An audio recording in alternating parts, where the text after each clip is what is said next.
Hey, welcome back to another episode of HVAC Success Secrets with Thaddeus Devin down here in lovely Chicago, Illinois for the AHR 2024 Expo. In today's episode, we had Peter Capuciati and Logan Marshall on from Bluon. In great conversation. I enjoyed a lot of various parts within that. Evan, what was your favorite part of today's conversation? Getting into some of the leadership talks and what it takes to truly step into that next level where you're evolving leaders within your organization, teaching people how to think, not what to think, and the struggles that come along with that, and the real talk that we got into around the difficulties of letting go of those aspects of your business. Right, and just the idea of emotional intelligence, right? And that's kind of centered throughout and what that means into the business. But some of the other parts I liked about is they talked about Bluon and the product and how it works and how it's evolved, but also how they come across the idea. And a lot of times, this happens to people. Yeah. And they don't recognize or realize it. So be sure to pay attention to that because that was an important part of the episode today. Yeah, the ability to pivot. Mm-hmm. But we wouldn't have the show without our sponsors, so make sure you tune into that part and then leave a comment down below and what your favorite part of the episode was. Cheers. CHIIRP, Elite Call, and On Purpose Media. So Elite Call, they are a U.S.-based call center champion for the home service industries for 20 years, actually. They've been outbounding clients' databases, filling dispatch boards with lucrative service and sales appointments and boosting memberships like no other. They don't make calls. They actually directly integrate into your CRM, giving you a seamless experience. Don't let your competition get ahead. Let Elite Call connect with your customers and fill your board. You can visit them today at elitecall.net right there. And we've got CHIIRP. Transform your home service business with CHIIRP, the ultimate automation toolbox. Capture more leads. Connect instantly when skyrocket your sales. CHIIRP integrates seamlessly with platforms like ServiceTitan and House Call Pro, offering automated texts, emails, and even ringless voicemails. Boost your Google reviews and customer loyalty with our proven rehash programs. Schedule your demo today and get an exclusive 25% off your first 3 months. Visit chirp.com/HSSR for HVAC Success Secrets Revealed and start boosting your revenue today. 5, 4, 3, 2, 1. Welcome to HVAC Success Secrets Revealed, a show where we interview industry leaders and disruptors, revealing the success secrets to create and unleash the ultimate HVAC business. Now your hosts, Thaddeus and Evan. Hey, welcome back to another episode of HVAC Success Secrets Revealed with Thaddeus and Evan, where we have good conversations with good people, and a good conversation worth having is worth having drunk, and Evan has a little bit of beer left, and you guys Cheers, got gents. Cheers. There we go. Clink, clink, clink. And today we have on Peter Capuciati. Nailed it. And Logan Marshall. No, guys, I'm super excited. I know, Logan, we've been in touch in conversations about having this happen for such a long time. So we get you guys on the podcast, talk about what you guys are doing with inside the space and leading with some value. Peter, you're the CEO and founder, co-founder of Bluon, and Logan, doer of shit, really, is kind of the essence, a brand ambassador. Walk us through, let's go with Logan first, your start into the trades. My start in the trades, I started as a 14-year-old tool fetcher. So doing install, service, sales, operations, just really helping it grow it on that side. But I've sat in a lot of seats, done a lot of things, mainly in the residential realm. But I did verge over into the commercial side with one of the largest contractors in the country and kind of dive in on that side as well. Nice. Came on over here to Bluon. Nice. Peter, how about yourself? You want the short story or the medium story? In between. You can make a short story longer if you want. It's true. Yeah. So been in the HVAC trade for 10 years after starting Bluon in 2012. But my background, I was a physicist who became a commercial real estate consultant and developer for 20 years. Became really in contact with HVAC mechanical contractors. In a significant way, building a lot of buildings. I built a lot of buildings in those period of time, but sort of had a midlife crisis when I was 40. Wanted to get back into R&D and building some stuff as opposed to just making money for the sake of making money, which is real estate. And sort of got the hell out of there. Took a year off. Started Bluon as originally it was an idea to start a chemical company to create a new refrigerant, but that morphed into a software company, which we can get into. in terms of how we got here. But yeah, it's been a journey from physics to real estate to contractor to software. I like the pivot. Major pivot. Major pivot. You know, a chemical company, all of a sudden, software company, right? A little bit of a shift. Yeah. So, but this is also a good thing for entrepreneurs and business owners to understand is that, okay, well, sometimes you need to pivot. So what was the writing on the wall? Why, and I guess how did you make that large of a pivot? Yeah. What happened was we developed this amazing refrigerant, got their EPA and ASHRAE and all the fun stuff that takes, which by the way is not fun. Yeah. Got through that, incredibly challenging. Yeah. So anyways, it got on the market in 2017. We had a ton of interest, commercial landlords, communities that wanted to do retrofit projects with our new refrigerants, all shiny. And we just ran into a brick wall, which were the HVAC technicians who wanted no part of a new refrigerant. They're like, yeah, no, thank you. Right? We've broken too many things and seen too many shit, fried too many compressors and too many IntelliPacks are behind us. And so we had to figure out a way to get these guys to be advocates and champions of the product overnight. So the idea was we'll create a database of models that they could look up by model number, and then we'd give them retrofit instructions, right? Tune this, modify this, don't do that, don't retrofit this unit, standard, not standard, whatever it might be. And so along that journey, we collected all of the technical documents of all those models, manuals, troubleshooting guides, service bulletins, wiring diagrams, and we put it into the database when we published this for retrofit instructions. But the technicians just gobbled it up for the data, not for the retrofit instructions, because it was brand agnostic, right? It wasn't like a Carrier or everybody. And it was super easy to find the technical information. And all of a sudden we realized, holy shit, technicians are thirsty for this information in an easy to find, brand agnostic, super intuitive way. And it was just obvious that it was a bigger opportunity. Just shifted the whole business in 2018 to software and haven't looked back since. And the refrigerant is really what started that link. Right. Because if we hadn't have been a refrigerant company, we would have never created a brand agnostic library. Right. Because we had to be able to retrofit into all brands that carried R22. Right. It's an accidental pivot in a Totally. sense. Totally accidental. Yeah. Because you would never do it. You would never set out to do a brand agnostic library. It's A, too difficult, and B, you kind of get insane. But we did it by survival, and then that turned into the business. Right. What was the pushback like from the team as you tried to pivot and create this vision and share this vision, and everyone's looking around like, well, what the hell? This isn't what I signed up for. Right.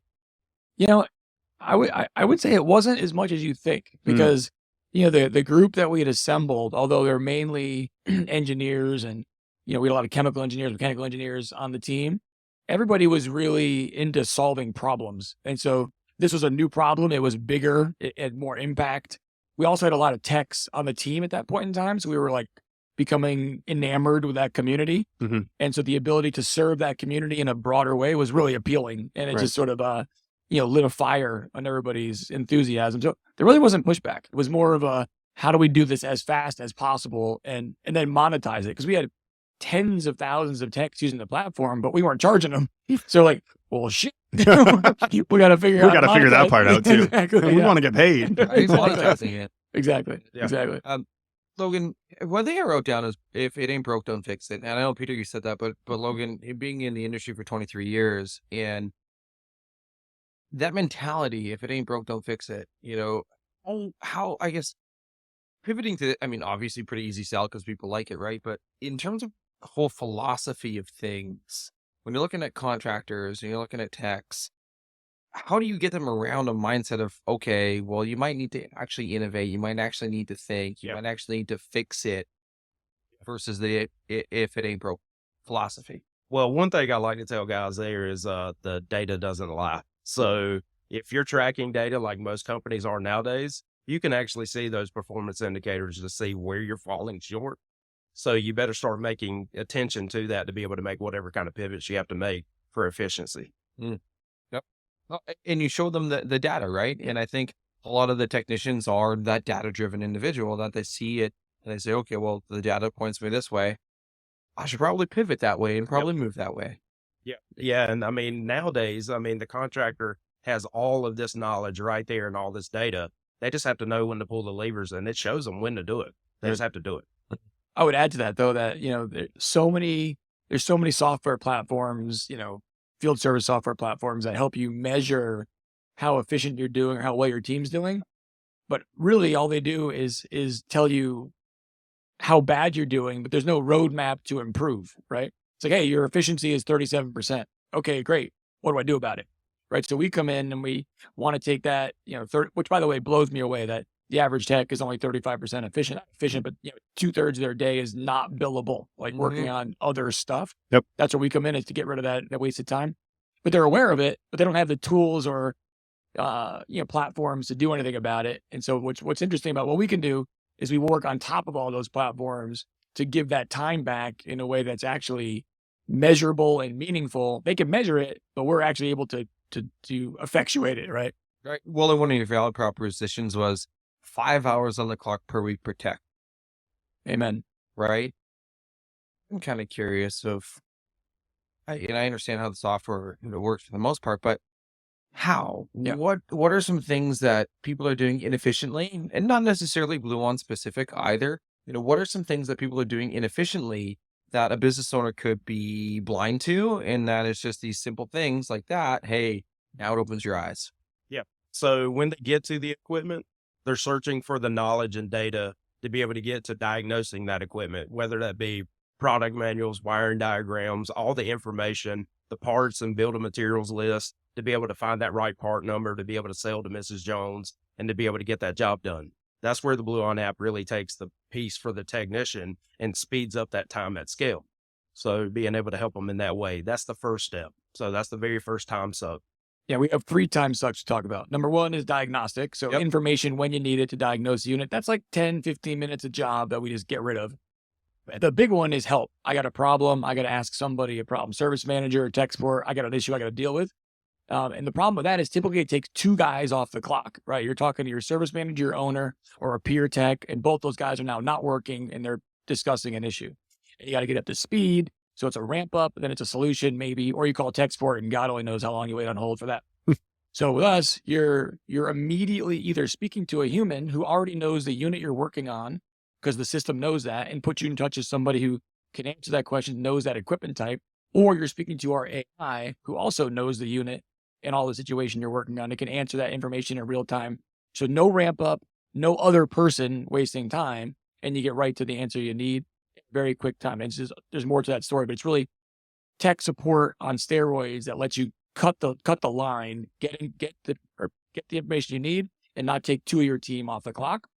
Then number 3, which is that when you got to replace that blower motor or that defrost board, our data lets you realize what other replacement parts are compatible with that part. So you don't have to waste your time trying to find the specific part, but there's 12 other ones that can do the job. Might be in the truck, might be across the street. That saves a ton of time and confusion. You're not outsourcing your research to a distributor. It's in your control. And money for the contractors. I mean, if we're talking about inventory burdens, trucks rolling down the road with endless amount of inventory, then now the technicians actually know the home for each one of those parts and where they can go and how they can get it moved. Right. Well, and as we look into 2024, where the reality is there's a contraction that's happening. There's not going to be as many replacements as there were the last couple of years. So being able to service customers in an efficient way and a profitable way is going to be extremely important to the bottom line of companies today. Yep. Right. So having these resources available to them, to their team, to their techs, it's incredibly important to be more efficient so that we can be more profitable. Amen. And not be totally dependent on selling boxes. Yes. Right?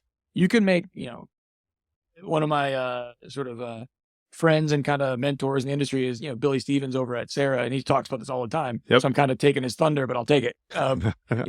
Steal from the best with pride. Exactly. I'd take his thunder even if he was standing right here. He's awesome. Yeah. But he talks about, he makes more money on a retrofit than he does on a new install. Yes. And you can just print that over and over again. The homeowner is getting it for, 20% of the cost. He's making the same margin. Everybody wins. And having your techs be able to do that with efficiency and effectiveness requires a little bit more, experience and skin in the game, which our system can help. Like immediately add 10 years of experience to that tech, which allows that to happen, that retrofit. Yeah, because that's the main focus, for contractors over many years. has been the percentage of installs compared to the percentage of service. Well, with the market and the way things are going now, we're going to start seeing a shift in a lot of different ways to going back probably to more service and a little less install. So Mhm. we're going to get back to more margin, more profit. Well, we just had Matt and Michelle on up in the room, and he talked about, he actually looked at the ARHI data in 2020. Well, guess what happened 15 years ago? Was a lot of a spike in installs. Yep. Over a 2, 3, 4 year period, and COVID now accelerated some of those other ones too. And so it was this hyper install focused market. And so now we're pivoting to this repair. And now if you're saving these time, because the app, it just makes a lot of sense. Well, that's just it. Like we were already into a 40, and this is exactly what Matt said. We were already due for a 40% retraction Yes. based on boxes shipped, right? But you add in the consumer behavior, the fear of the market and everything else, it's going to contract. Yeah. So how can you prepare as a contractor?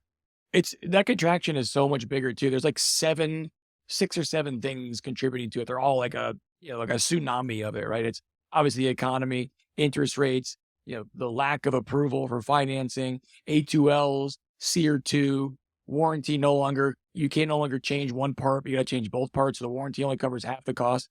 All these things contribute to, Mrs. Jones, a homeowner, not wanting to buy a piece of new equipment because it's either too expensive or too challenging. So if you don't have that retrofit in your back pocket to put that margin in, it's going to be challenging for you out there. Right. Or financing. Yep. Yeah, big time. Absolutely. But if financing, the rejection rate went from 5% to 35%. Right. Yep. So, that's a massive change in a very short period of time. Absolutely. So when you're talking to any of your contractors, any of your clients, the technicians, I'm curious what advice you're giving them as they're moving into a market now where there is the contraction. On top of that, they just went through CHIIRP 2. Now we're looking at R32. And people hated when you brought out a new refrigerant. Right. Now I'm going through it all over again. And now they're forced to do it. They have no other choice. What sorts of advice, what sorts of feedback are you giving to those people? Train your techs in a way that suits Gen Y thinking, right? People have been training their techs like they're Gen X's and it doesn't work, right? Because they don't want to memorize anything. They don't want to be put into a 3-day class to go immerse in this topic. They want indexing, information on demand, when they need it, how they need it. So give them the resources to be in a just-in-time training environment, which they'll eat up. Right. But if you don't do that and put them in a historical paradigm of training, it's a difficult situation. Here, I thought you were just going to say cater to their feelings and put rainbows on the wall. Yeah, a lot of unicorns. We recommend that. Yeah. Give them a sense. Yes. Oh, the other things I want to say, but I do not want to get canceled. So, Interplay Learning, right? Had them on earlier in the HR Expo as well. And what they're doing in terms of the simulations and the VR and adding those extra elements in, that's going to be a distinguishing factor for the up and coming individuals that are coming into the trades, right? But now you go to the old guard. How do you get the buy-in? Yeah, you got to show them. So the old guys, the funny thing about it is, we learn a lot different than the younger guys, but we can still support the data and the information that we can see inside our platform because it's so intuitive. It's so easy for them to use that even a more veteran technician is going to be better by having that data in real time because he can see it faster. He can get the job done faster. Now we're scaling it. Yep. Yeah, that's a really good point. When we built the app, we had to build it for the 60-year-old guy and the 20-year-old guy, which is not easy, right? Some things that, someone who's 35 just takes for granted on how certain software works, a guy doesn't know. Yep. Whether it's the pull down or all these different icons that no one has a shit clue what they mean if you're over 50. So I had to have to build it so it would be easy to deal with. What our biggest sort of, prideful thing, if that's a word, is all of our members are self-adopted, right? They chose to download the app. Their service manager didn't tell them to do it. They just did it because it was helpful. And then they used it whether they were 60 or 20. And we were able to constantly, build that software to be, like Logan mentioned, highly intuitive, which I think is a missing element in a lot of the new software. It's built for only the 25-year-old and leaves that, 50-plus-year-old behind. So there's a chasm in the use case, and that's not great. Because then you're going to have this combat of who wants to use it. Right. You look like you're researching something on your phone. Need to make sure that she hits record again. Okay. Okay. We're good. Here, I thought you were going to come up with some big epiphany. No. Okay. It was working. It The was squirrel, working. squirrel was going. Ah. I was trying to think is the text on the Gen Y. I still want to come back to that and buy-in from everybody. Still a big thing, right? Huge. In looking at this and obviously what you guys' software is doing, but let's remove the software, for example. Let's just take it out of the equation. If you're going to have to do training for this level and get people on board without something like this, where would you start? Ooh, I mean, that's a good question. Yeah, I mean, if we're taking away the software side, if you're implementing, I mean, the easy side there is, we've already had all this buy-in from the tech level. So now with Bluon for Business, as the operators are coming in and kind of giving it back to them, it's kind of like just closing that loop because they already love the product. They already love what we're doing to support them. So now it's just an easy transition for them. So that's, I mean, inside the training though, that's a key thing. So those veteran technicians, they don't want to be sitting even in that side too, in continuous training that they've already done for years and years and years. That's where the bridge of the gap's at, between the older guys and the younger guys. So now we can actually meet them with our support side. We actually are able to measure those metrics to where we know and report back to the actual owners what the key training highlights are that they need month to month to be able to help better those technicians and strengthen them at any level. Right, and that's the data from the app. Ignoring the Bluon app, where would you go? Where would you start? What would you do? Let's just say Bluon doesn't exist, but knowing what you know about it, without Bluon, where would you start training your? What would you do to start training your folks? Yep. So I would use I'll ignore what we do, but I would say we would do something similar. It's tough. Yeah. It's very tough. Yeah. What I found with the younger techs is you need to drip them information that's very short, 30 seconds max, and daily tidbits, right? Reminders, short videos, even a meme that has a point, and you keep that coming to them in the moment they need it. So you give it to them during the day, at night, but it's like perfect for the folks that have, massive attention deficit disorder, where they're getting little tidbits of information to remind them where things are and how to find them. Not necessarily what it is, but where to find it and how to get it. Because that's what gets these guys going. They love indexing and knowing where to find stuff. They hate memorizing. They hate being forced to remember that. But if someone says, you can find this, this, and this here when you need it, that they like. So I would say indexing and slow drip nurturing of where to find that information is how these guys will absorb training. Well, here's the best part about that answer is, guess what? If you had Bluon, still do that even in the absence of it. Right. Because that's going to be consumable. It's going to be digestible. It's going to help those individuals out. Well, really, if you get at the heart of it too, a big focus in the industry right now is call by call management. Yes. So if we're talking call by call management, it's really the same thing. You're making those touch points on each and every call to be able to help nurture and remind that technician, hey, we hit this point, we hit that point, and you're hitting all these key steps in between all of that. So it's really just linking the dots to make sure by the end of this call, we treated this call the same as we done the one before and the one we're going to do next. It's really building that process. And adding recognition, right? I think the younger techs are much more wired to be recognized more often, right? Mm-hmm. Not that we want to go down that path, but that's just a reality, and you're going to get more out of them. I don't even think it's just younger techs. No, that is a good point. It's everybody. Everybody. They like the pat on the back. They like the attaboys. They like the good jobs. And just general recognition in general goes a long way for any person.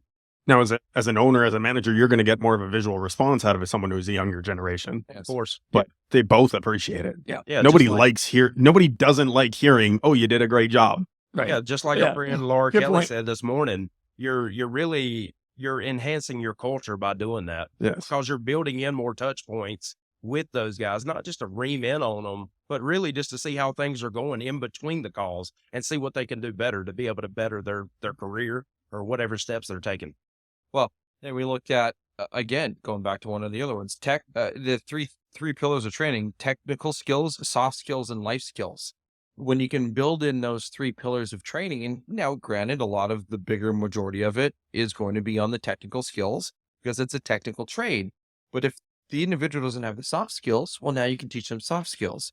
the individual doesn't have the life skills, they're earning 150,000 per year. In some cases, if they're working a ton of overtime, maybe $200,000 per year, but they're broke. Well, that's a life skill that you can teach them.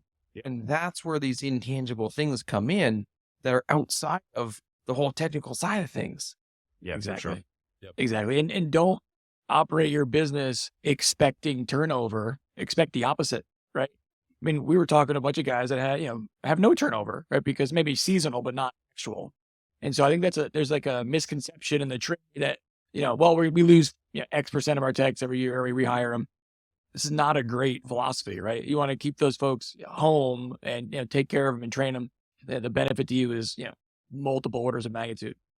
If you were to look at, because you guys are in a unique position where you get to survey, talk to, learn from some of the best contractors in the industry, and you talk to them on a regular basis.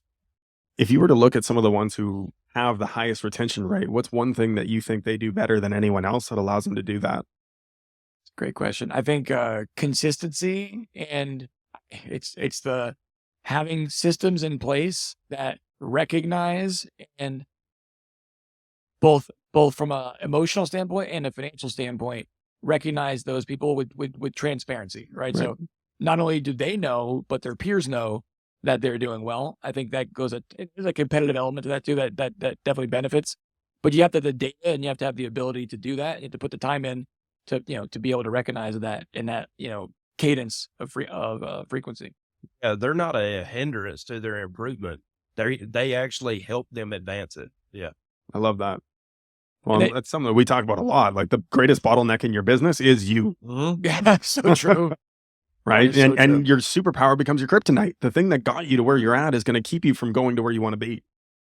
So being able to get out of your way is the most important skill that you can get as a business owner over time. Let me tell you, it's difficult. Yeah. It's crazy difficult, particularly if you're a doer, right? If you're a doer, it is tough, right? If you're in general just more of like a visionary guy and you're a doer, easier. But if you're a doer, it is rough.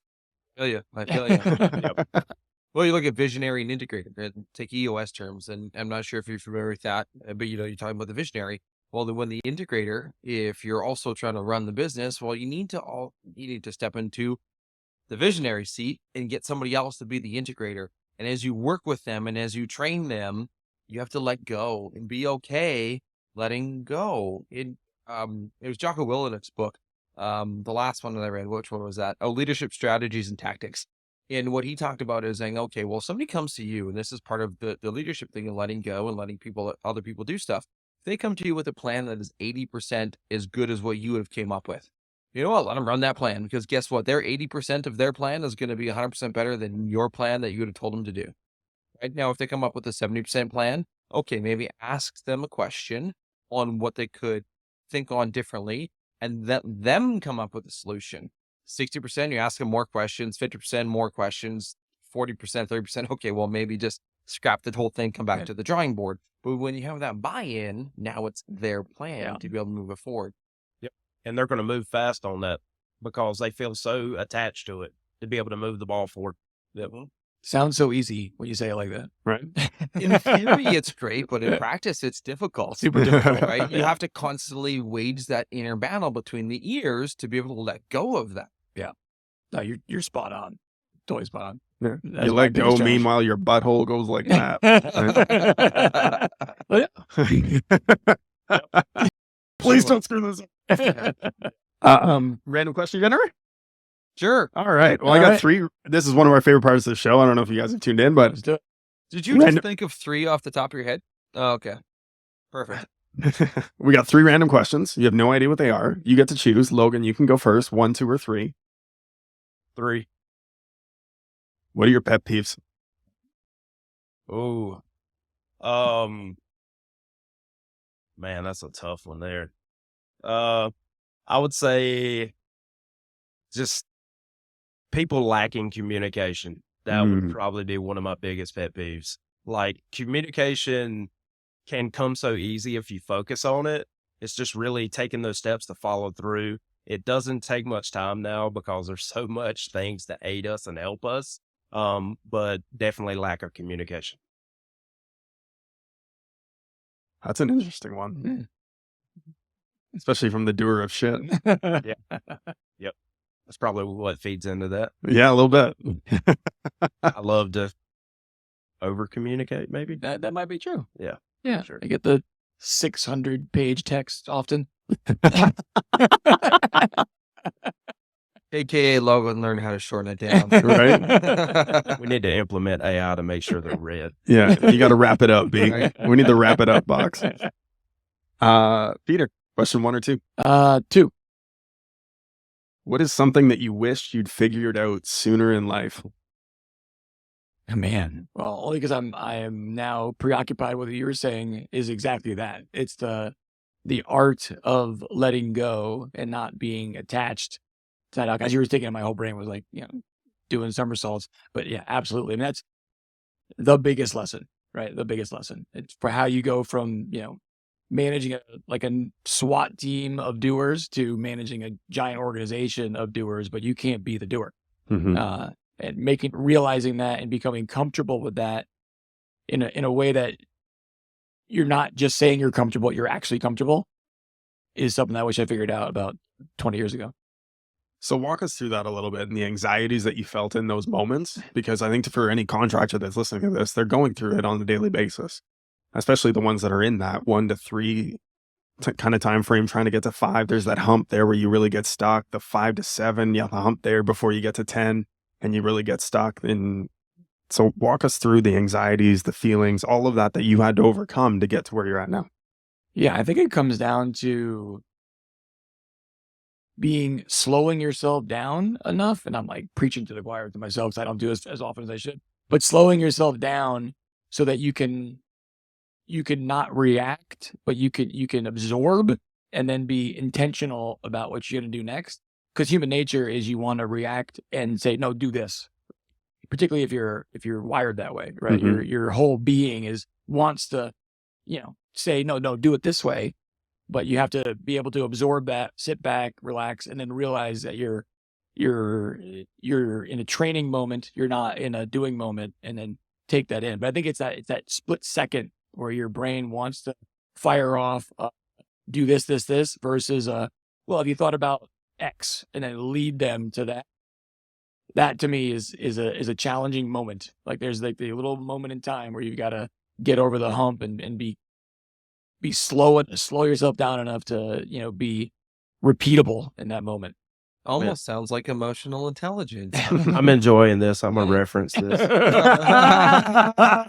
You just got yourself a new accountability coach. Right. Boom, I'll take it. But good example. Okay, so now you're on the other side of the desk, right? And we're hearing this conversation, and we're talking to the visionary. And okay, you slow yourself down. Well, you as an employee, how you're hearing this, you're like, okay, well, how does this make sense for me?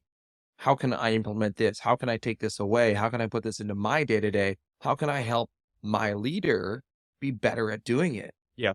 So to Pete's point, he is a really great leader at building a team of doers to be able to do those kind of things. But inside of that, I mean, it's kind of the same concept, even at our level, understanding your role and what you're doing to be able to gain the most impact in that role. And then whatever's not in that role, being able to make sure it gets to the right person in the team to be able to take care of that. How do you gain clarity around gaining the right impact? Knowing the product, knowing the solution, understanding the contractors on our end, and just delivering. Yeah. Do you know what I hear in that? He was taught how to think, not what to think. And that's it. It's a Gary Kellerism, right? As a leader's job is to teach people how to think, not what to think. Right. Because then you teach someone, it's the same adage from the Bible, right? Teach a man to fish, or they say all the time, give a man to fish, right? And it's that same adage. Yeah. Overcoming that hurdle. When did you start to ask more questions versus making statements? I'm in my second career. Yeah. So I got to it in my prior career after about 5 or 6 years of not doing that. And so, to be honest with you, it's in process, right? So in this current career, it's re-educating yourself on what you did prior, but it really you can only get there when you have significant confidence in everyone around you, right? Within the aspects that you're trying to do. Because I can't ask you questions if I genuinely don't think you'll get there. Right? Once I think you can get there, then of course that path opens up. Right. I think I could do a better job of getting there faster, for sure. But it is a challenge. And Logan's agreeing to that. yeah, these are great. Not in general sense. Yeah. I mean, one of the things we always talk about is, the ball is never in someone else's court ever, right? I don't care if you're waiting, you're losing, right? So if there's something that has to be done and you're waiting for someone to do X, then that's on you. And if you hand it off, if I know that Logan's going to do it, I still own it. He's doing it, but I still own the outcome. So I have to stay, connected to that, even though I'm no longer, the person in charge of that action. The doer. I still have a connection to it to make sure it gets done. I think that's that accountability and that making sure stuff gets done is a kind of a lost art in the current world. People like hand shit off and like, I'm out. That guy's got it, or whatever it may be, or waiting for a phone call back. Well, no, call the guy 18 times more, whatever it takes. But back to your original question, it's a work in progress. Yeah, I think it when you're doing it. It feels so right when you're in that mode, when you are in that questioning mode and you're not barking orders. It's just, how do you become more consistent in that behavior with the feedback and the people around you? Right. I don't think I have the magic answer. I wish I did. The other thing I'm hearing in this is that you're giving yourself a lot of grace when you make mistakes. And I think a lot of owners that is difficult to get over too, but we're so hard on ourselves. Yeah. We are our greatest critic. Right. And the problem with my money, the Dave Ramsey quote, problem with my money is the idiot that I shave with every morning. Right. But taking that self-responsibility and giving yourself some grace to say, hey, it's okay. I made a mistake. How can I be better tomorrow? Right. And taking that pause to think and think through what it is that we really want to achieve and what is the greater outcome in this and how can we get there? Yeah. And I'm lucky because, my partner sort of in this world is a 27-year-old amazing woman, Danica, and she's way better at this than I am, like remarkably better than I am at this. So I get to watch her and be like, damn, I should have done it like that. So it's which is humbling, but also, education. She's literally half my age, but she's just wired that way, right? To perform that way. So yeah, you need people around you also that make you better, right? That you can, see what you're missing and emulate that and bring it into your daily action. Right. How did you go about attracting such remarkable talent? Because your team is incredibly talented. I've heard it. I've met some of your great team members, but I've also heard it from everyone in the industry that the Bluon team is just remarkable. How did you start attracting these people? That's a great question. I don't necessarily can answer that in terms of I think if you're open to people coming around and you're a state of allowance, and you also are inherently like sort of culturally the same, meaning so everybody at Bluon is wired. We all share one thing. We are service to others people. We get way more energy of helping our partner or colleague or associate than we do helping ourselves. Like, just how we're wired. And I think that type of person is attracted to that type of person. And you bring in people that are just inherently wired that way. You have to have like sort of a signpost up that lets people know that. And that's how Logan and I met. I met him. I don't even do social media at all. I looked on one day on LinkedIn and I was like, that guy, that seems exactly what we're looking for. And so, very similar service to others kind of mentality, which brought him in. But you probably better answer that question than I am. I agree with everything you just said. That's it. I mean, it's really just, building a like-minded culture, to be able to just feed off each other. The energy is infectious. I mean, it completely is. What are the core values of Bluon? Let's ask Logan that question. I already know that Peter would be able to spell them off, but Logan. Well, he's like, oh, I got this. So I'm going to buy you a little bit of time here so you can think about it. But the idea here is that when you ask the employees what the core values are, they should know them. Obviously, the leader, the owner, they know the core values. They created the core values in conjunction with some others that are in there. But if the team doesn't know them, well, then it goes back to the leader that they failed in communicating those core values. So now that I bought you some time, it would be a shame if I didn't know this, Pete. We'll see. But your job values, the sole purpose for us is upgrading the HVAC industry. So in whatever form or fashion we can do that in, that's what we're going to do, whether it be the tech level all the way to the owners, to distributors, whatever it may be, we're upgrading the industry. So that's the purpose. What about the core values? Yeah. So service to others. I mean, that's it. And we answered that before, but it's service to others. One core value. That's the big one. That's the big one. I think gratitude, Yep. service to others, always be in a position to be in that we talk about gratitude all the time. Like, gratitude is the equalizer, right? Because you can't be pissed at somebody if you're grateful for them. And so that's, always lean back into that mode. So if you're with people that you're inherently grateful for in terms of their, benefit to you, it is a like drama reduction pill, right? It just removes all that stuff. So I think we focus a lot on service to others, a lot on gratitude, and a lot on just trying to do our part to benefit the folks we work with, in work with, meaning the community we have built in a meaningful way, not just in, helping them with their data and HVAC, but actually helping them be better people and, have better experiences with their significant others and their family. Well, that goes back Love to the that. technical, the soft, and the life skills. Yeah. Love it. Yep. We are gonna. I mean, we're pushing our time here already. All good. So, where can people get in contact with you? Best place to reach out to you? How can they sign up if they haven't already? Yeah, best thing is go to bluon.com, click the contractor button on the top, and then there's a, explains what we're doing with Bluon for Business, how it works, a little video of me barking, you can see it. It's like 7 minutes long, a little long, but it'll explain what's happening. And right there, you click on, you can either sign up for a presentation or you can sign up right there. Right now, we're running like the show today and tomorrow. You get 2 months free to check it out, no risk. Typically it's 1 month, but right now it's 2 months of the show, which is the best way to figure it out, right? We can pitch you till you're blue in the face, but sign up, check it out, beat it up, drive it around the block. If it works, it works. If it doesn't, it doesn't. It's going to work for 90% of folks. Love it.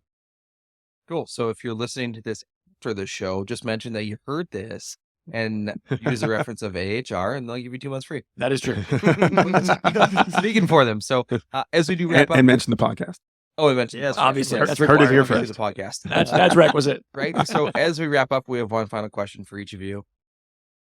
Peter, we'll go first on this one. What is one question that you wished people would ask you more, but don't? Jesus. That's a tough question.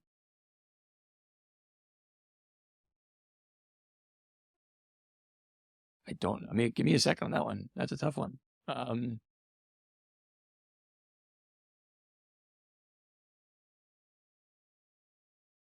guess maybe, why did you leave an incredibly lucrative career to do this? Okay. Well, why did you leave an incredibly lucrative career to do this? Because making money is easy. Making money doing something meaningful is difficult, right? And so, I was effectively printing money in my past life, but it was so empty of soul, and you were just making money to make money. No one was benefiting. In fact, probably the opposite. You're dealing with these, corporate Fortune 100 company CFOs and CEOs who are like, Satan himself. And so it's just a completely unsatisfying existence. And so the ability to step back and sacrifice that, not really sacrifice it, but realize that you want a different world where you can actually have a meaningful team that has the same view you do. Because I was like the odd man out in that prior world. Is so powerful, right? Because once you have purpose, and then purpose and passion equals, not only success, but just great, positive existence in this world. When you have money without purpose or money without passion, like it's not where you want to be. Your higher why, right? And that goes really back into it. And are you feeling fulfilled? Exactly. Right. If you have fulfillment, and if your team can feel fulfilled, now you start to win. That's right. Well, and on the flip side, achievement without fulfillment is the ultimate failure. Big time. I can attest to that. Yeah. But it's a second life, right? Yeah. It's a second opportunity to be able to leave a legacy. Yeah. All right, Logan. Your turn.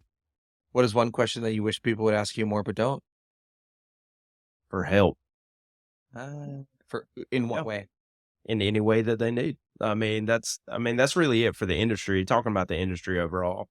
But, if that's one thing I wish for this industry, I wish that more guys would get out of their own way and start asking their peers for help. Right. So whether it be taking that next step, going from A to B where you want to be at in the business, reach out to the people who have done it.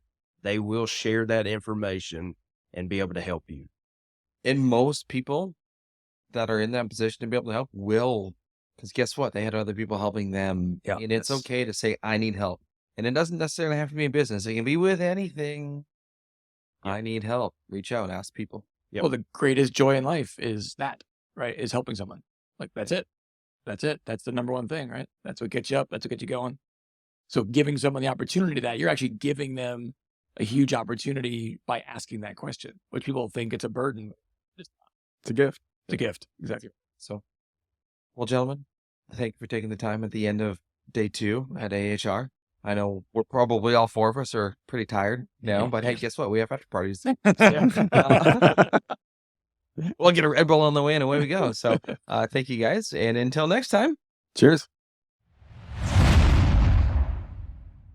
Well, that's a wrap on another episode of HVAC Success Secrets Revealed. Before you go, 2 quick things. First off, join our Facebook group, facebook.com/groups/HVAC Revealed. The other thing, if you took one tiny bit of information out of this show, no matter how big, no matter how small, all we ask is for you to introduce this to one person in your contacts list. That's it. That's all. One person. So they too can unleash the ultimate HVAC business. Until next time, cheers.